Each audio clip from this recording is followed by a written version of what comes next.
All right, chapter 10, Rumpelstiltskin's Debt. And we are in Land of Stories. Thank you, Little Brown Books Publishing Company. Things are getting pretty exciting. And now Connor and Alex have Froggy kind of helping them out through the forest and keeping their secret from Grandma that they're even there. So, Pinocchio Prison was home to the most dangerous criminals in all the kingdoms. It was a tall, dark fortress that sat in the center of a long peninsula that curved around Mermaid Bay in the southern part of the Eastern Kingdom. It was perched at the top of a very high and rocky cliff with sharp spikes poking out and inward at every window, so there was no possible way to escape or to gain unauthorized entry. Enchanted wooden soldiers patrolled the narrow stone halls, keeping watch on the lawbreakers behind bars. The majority of those locked away were typical sheep-stealing ogres, kidnapping witches, and man-eating animals that had been caught before they had fled into the dwarf forest. Now, the prison was also the home of a great mystery. During the 100-year sleeping curse the Eastern Kingdom had endured, the prison had been the only place in the kingdom that had been spared. All the soldiers, all of the inmates inside, had strangely remained conscious, while the rest of the country had slumbered. Now, more recently, the mystery had developed when the prison also became the only place in the kingdom not covered in the enchantress's demonic thorn bushes and vines. Whether it was a fluke or a miracle was the question. Many assumed the prison was just too far removed to be affected by the curses. However, unbeknownst to all the soldiers and inmates inside, the prison's exclusion from the kingdom's greatest woes was due to a high-profile prisoner on the 13th floor. Do we know who it is? I can't think. Maybe the chapter title? Next word is Rumpelstiltskin. Well, he was serving his 127th year behind bars. He was a very small man with large, baggy eyes, a button nose, and short hair that clung to his head like a helmet.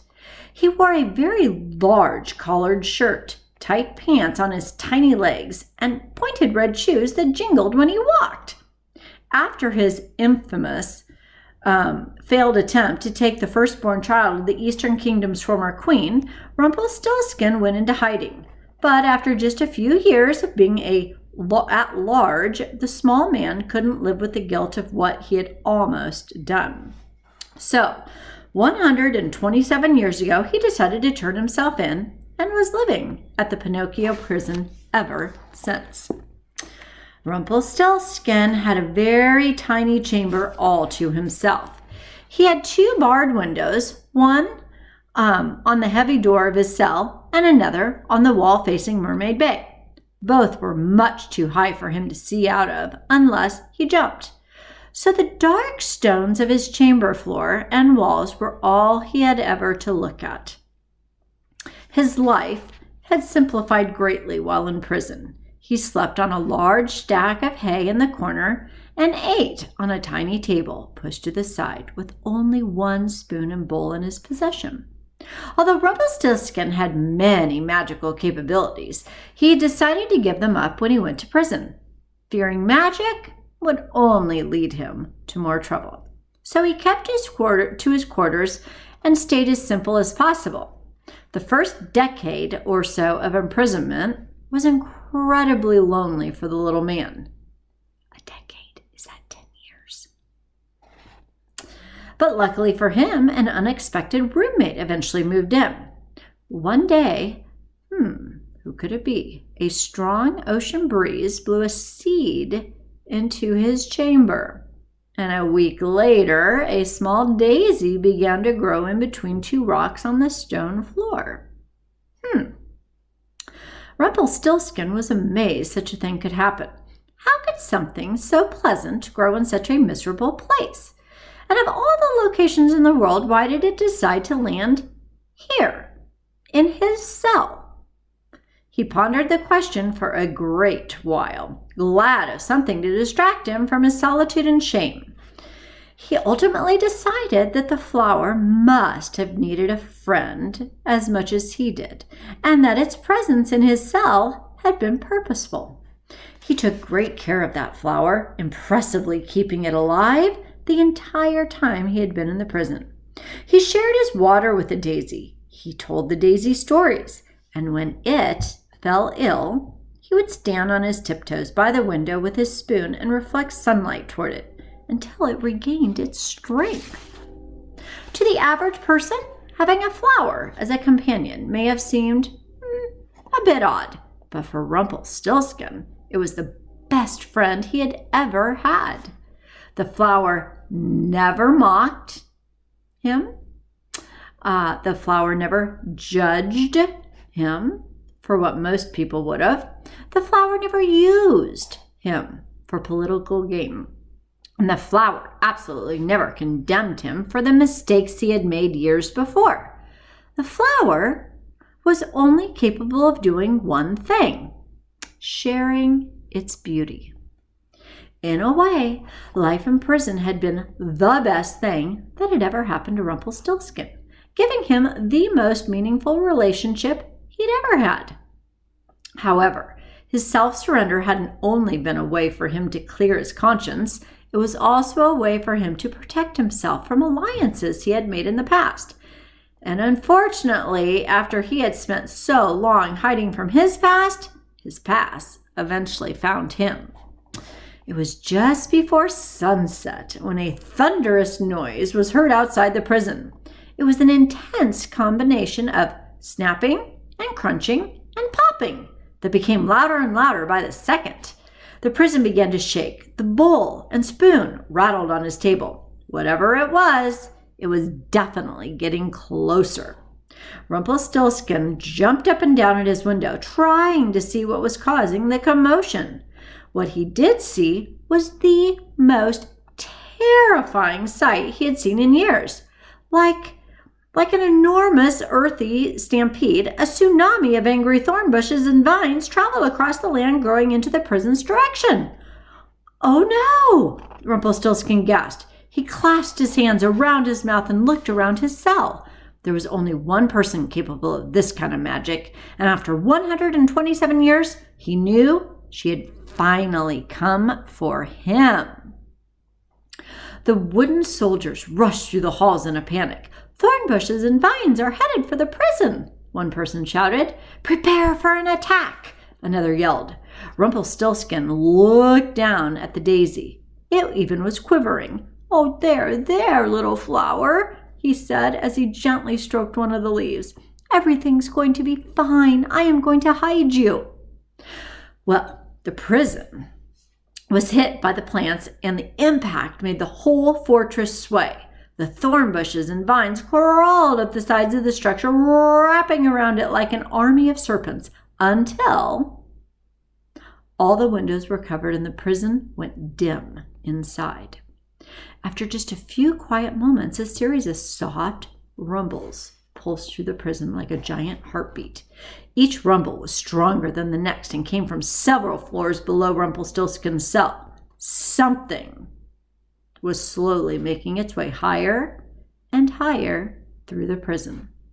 Rumpelstiltskin could hear all the wooden soldiers from above rushing down to fight off whatever was intruding below. The clanking of the weapons echoed as they tried fighting it off. They were definitely fighting off more than just plants. And finally, Rumpelstiltskin heard the battle reach the 13th floor.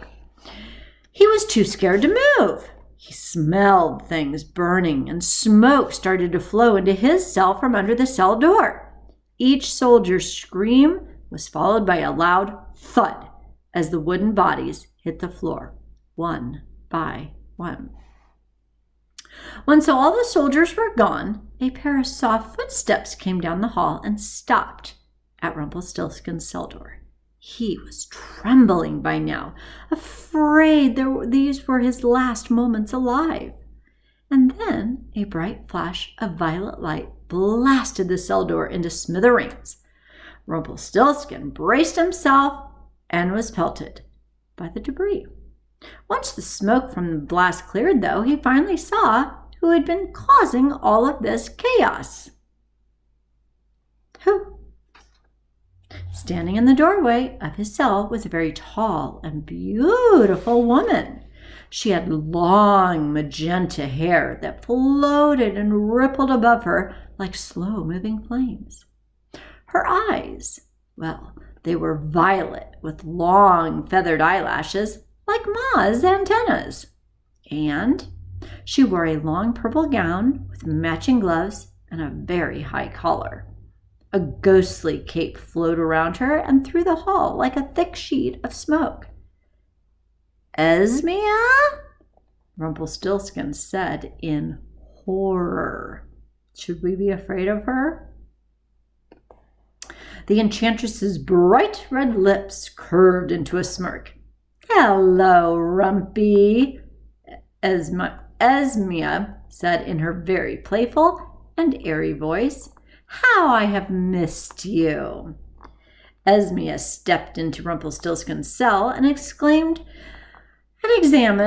the small chamber. Vines and thorn bushes followed her, growing around the walls of her cell, covering the inside of the prison as she traveled through it. "I love what you've done with the place," Esmea said, sarcastically, of course, as she passed the stack of hay that he was using as a bed. "It just doesn't fit a man of your exquisite taste, does it? I just can't imagine why you would abandon me to spend 13 decades in here." Rumpelstiltskin remained very still, knowing it wasn't wise to make sudden movements around dangerous creatures. "Have you come to kill me?" he said with a quivering jaw. The enchantress forced out a theatrical laugh that did little to confront him. "Why would I want to kill my oldest friend?" she said with a very menacing smile. "Besides, if I wanted you dead, I would have killed you ages ago." Her smile then faded, and her violet eyes glared down at him. "Why else do you think I have spared you from all the curses I have cast on the kingdom so far?" Rumpelstiltskin had always wondered if the exceptions were because of him. "If you aren't going to kill me, then what, pray tell, brings you here?" he asked, trembling even more. He was convinced she must have a fate worse than death planned for him. "Look at you, Rumpy. You're just as helpless as the day I found you," Esmea said pityingly. "When we met, you were just another miserable dwarf working in the mines. But I knew you, and I were kindred spirits. We both wanted more than this world was offering us, and we both were ostracized because of our ambition." "I never meant to anger you," Rumpelstiltskin said, and lowered his head. I had to turn myself in. I just couldn't live with what I had done." "Or what you failed to do," she said. "But all is forgiven." Rumpelstiltskin knew her too well to believe that. Esmea had something up her sleeve. She always did. "What do you want from me?" he asked. Esmea went to the window. The vines and thorn bushes covering the outside parted so that she could see the view of the Mermaid Bay. "Well, like it or not, we made a deal," she said. "I have come back so you can finally fulfill your end of our bargain. I saved you from a melancholy life in the mines. I made you my apprentice and taught you magic, and all I ever asked in exchange was for your assistance." "You never said I would have to kidnap a child," Rumpelstiltskin said, "and a princess child, no less." "I made it incredibly easy for you," Esmea said sharply, her tone growing angry. "I bewitched the king into thinking he needed a wife who could spin hay into gold. I chose the village girl that he ordered to do so. I planned the whole negotiation between the two of you. All you had to do was take the child. That was owed to you. You wanted me to do your dirty work." Rumpelstiltskin peeped. You wanted my name to be tarnished if anything went wrong. Of course I did, she said unapologetically. I was still in the happily ever after assembly at the time. I couldn't get caught stealing an infant princess. As far as the fairies knew, I was still one of them. Well, as far as I knew, you were still one of them too, Rumpelstiltskin said. I thought I was going to be the apprentice of a great fairy, not an enchantress who was secretly plotting to take over the world. Esmea took delight in remembering the deception she had caused. Yes, everyone was quite surprised, she said. Of course, now that all changed when the rest of the fairies found out you were working for me and I wasn't invited to the child's christening. I simply lost my temper and cursed the whole kingdom to die. They would have, too, if that fairy godmother hadn't converted my curse into a pathetic sleeping curse. Then the enchantress cleared her eyes and massaged the sides of her head. And since then, well, Sleeping Beauty has been my own personal nightmare. You should have seen her face when I attacked her in the forest, though. There she was, the maitre queen, trembling with fear. It was priceless. Esmea smiled to herself and let out a chuckle. You wanted me to kidnap her when she was a baby. Then you cursed her for 100 years, and now you have covered her kingdom in vines and thorns, Rumpelstiltskin said. Why do you hate Queen Sleeping Beauty so much? Esmea glanced at him sideways as she contemplated her honest answer and the answer she would give to him. Whatever she said, there was always much more that she wasn't saying. That's where everyone gets it wrong, she said. I'll admit I take great satisfaction in seeing the Eastern Kingdom in, a state of turmoil. My reputation was bruised when my fatal spell was reduced into an extensive nap. So there is an element of a revenge, and I take great pleasure in that. But the reason I have attacked the Eastern Kingdom again has nothing to do with Queen Sleeping Beauty.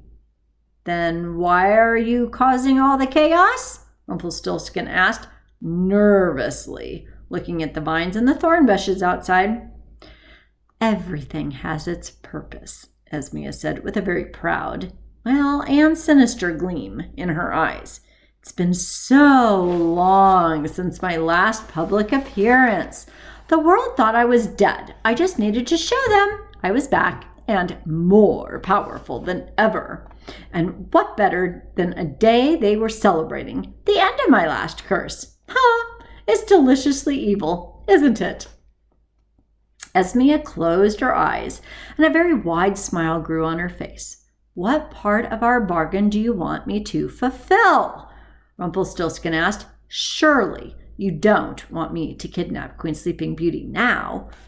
Well, it was never Sleeping Beauty that I was after, Esmea said, and angrily paced around the chamber. Sleeping Beauty this, Sleeping Beauty that. She wouldn't even have that ridiculous name if it wasn't for me.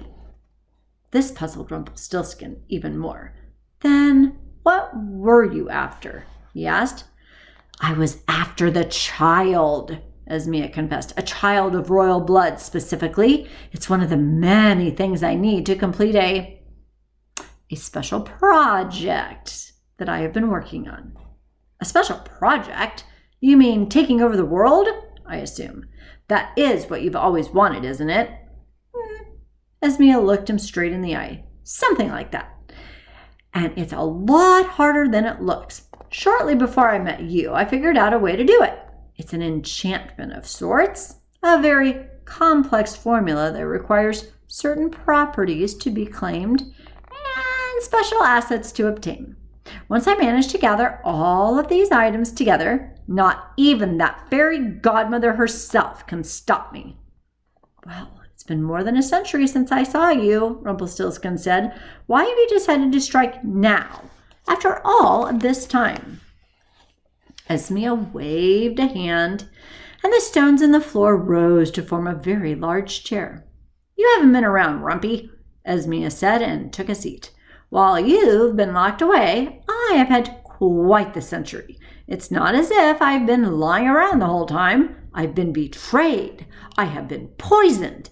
And I've come back from the verge of death stronger and more powerful than ever. Poisoned? By whom? Evely. Esmea said the names as if it were a disease. Evely? Who is that? Well, she was supposed to be my solution, Esmea said. However, she ended up being my greatest disappointment. She waved her hand again, and stones in the floor formed a stool for Rumpelstiltskin to sit in. Well, how thoughtful. Rumpelstiltskin did not argue. After I cursed the Eastern Kingdom, I went into hiding. I may have been the most powerful fairy in the world, but I was no match for all the other fairies put together, and I knew I couldn't strike again until I was further along with my project. Until I was past the point of no return. So I plotted in secret, keeping a very watchful eye on all the kingdoms for the pieces I needed to continue my work.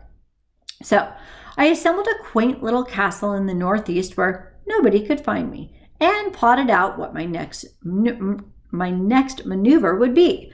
But this required so many elements outside of my reach. I knew I would have to be patient. I brought many troubled souls into the castle, hoping to produce a proper apprentice, but they all failed me, each being a bigger disappointment than the one before. So, many years later, in the charming kingdom, when the late King Chester was just a prince, the palace had an unexpected visitor one night. A young maiden banged down the palace doors, seeking shelter from a horrible rainstorm. Chester instantly fell in love with her and asked his parents for permission to propose. Being the old-fashioned king and queen they were, Chester's parents said he could only marry the maiden if he could prove she was of royal blood. So the prince devised a plan to test the maiden's royal status. He made her a bed in the guest chamber with a stack of 12 mattresses and placed a single pea under the very bottom, convincing his parents that only a royal could feel the imperfection through the mattresses.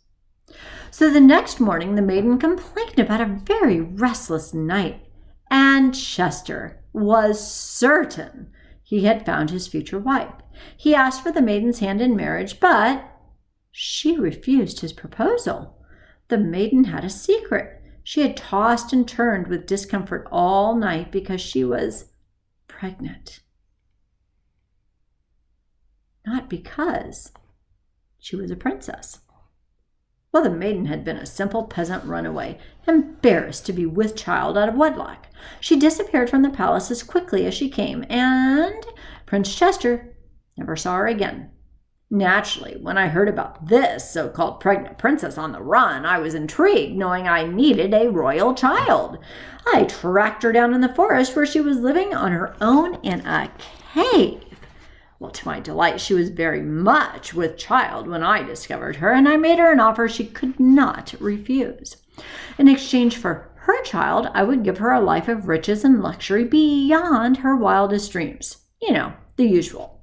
She agreed. The deal was made. Unfortunately, she backed out of our agreement shortly before giving birth to the child, and she ran into a neighboring village. Died, giving birth to a little girl, whom the villagers named Evely. So I soon discovered that the maiden hadn't been a royal, and Evely couldn't be the child I needed. So I let the villagers raise her while I conceived another plan to get some use out of Evely. After all, I was going to train her to seduce and marry Prince White of the Northern Kingdom. Together they would produce an heir, and I would finally have the child of royal blood that I desired. Unfortunately, when I returned for Evely in her adolescence, she had already fallen madly in love with one of the village boys, a pathetic, aspiring poet by the name of Myra.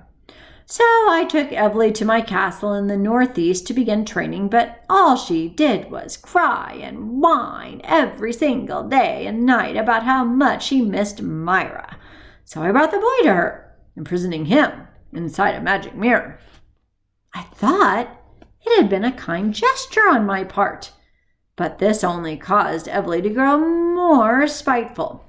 She conducted a plan of her own against me and broke into my room of potions and concocted a poison so strong that when a few drops touched the ground outside her window, all the trees and plants for miles around were killed. Evely laced a small dagger with poison and then stabbed me with it. Well, the poison almost killed me. I shriveled down to the state of a dying human. I lost all my power, all my beauty, all hope that I was fulfilling my plan for the future. I ran as far away as I could, fearing Evely would try to finish me off. But that stupid girl was so consumed with trying to free Myra, she forgot all about me. So an old witch named Hagatha found me in the woods, barely alive. She recognized me and the effects of the poison, and she brought me to her small hut in the dwarf forest and, well, she nursed me back to health. I became her apprentice, but she treated me horribly. She took advantage of the person I once was. She sent me out on the most gruesome errands and forced me to sleep outside like an animal. Ironically, though, the poison is also the thing that saved me. The Happily Ever After Assembly had been looking for me since I cursed the Eastern Kingdom. They didn't recognize me in my frail state and decided I must be dead. But one day, a few decades later, Hagatha and I were collecting plants from the thornbush pit that she had planted around her hut. She was forcing me to do all the work, and my hands were scraped and scratched from all the thorns. And I remember feeling really more angry than I had ever felt in my life. I was furious that I, the woman who had once been more powerful than anyone else, had become a witch's slave. And with this anger, I felt something different. Suddenly, I felt alive again, like a candle had been relit inside of me. And after many long years, my body, well, it had finally recovered from the effects of the poison, and my powers were coming back. It's true what they say, what doesn't kill you will make you stronger. I am living proof of this. I was more powerful than ever before. My powers were different. My magic had always come from a happily ever after source, coming from a life among fairies. And that's why every curse I created could be broken with a kiss or a token of affection. But not anymore. This time, my magic had no limits. So I pushed her into the thornbush pit. You did? Rumpelstiltskin said. All this time, that's been your magic festering in that godless palace or place?